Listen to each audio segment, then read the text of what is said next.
Merhaba arkadaşlar. Sımsıcak tariflere, kanalıma, mutfağıma hoş geldiniz.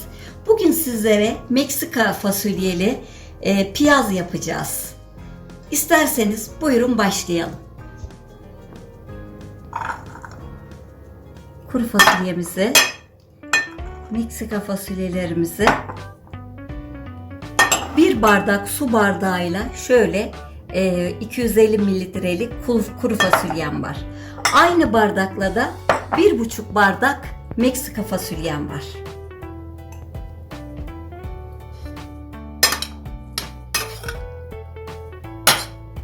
Fasulyelerimizi karıştırdık.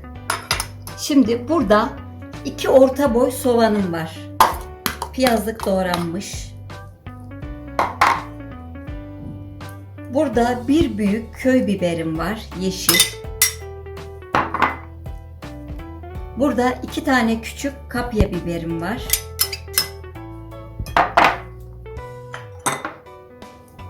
Yarım demet de maydanozum var. Karıştıralım.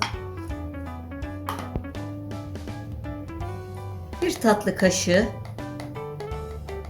şu kadar bir tatlı kaşığı tuzumuzu koyuyoruz.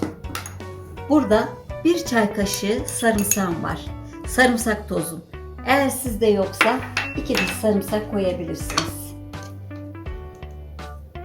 1 tatlı kaşığı, şöyle fazla dolu dolu değil, sumağım var.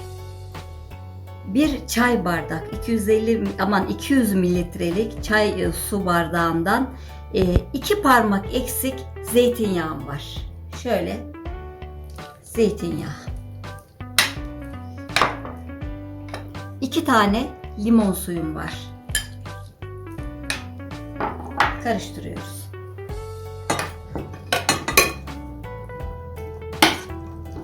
Piyazımız çok güzel oldu arkadaşlar. Şöyle servis tabağımıza alıyoruz. Gerçekten Meksika salatası da güzel bir renk vermiş.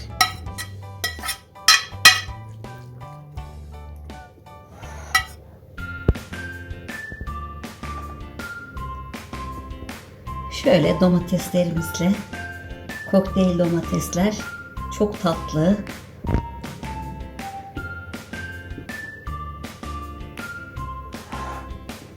Yumurtalarımız da bizim Türk mutfağında piyazımızın olmazsa olmazı. Gerçekten çok yakışıyor.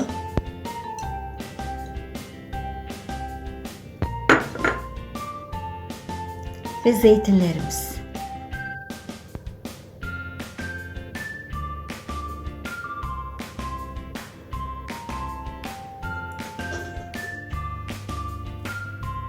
Evet arkadaşlar, Meksika fasulyeli piyazımızı yaptık. Gerçekten çok güzel oldu. Tadı da çok güzel oldu.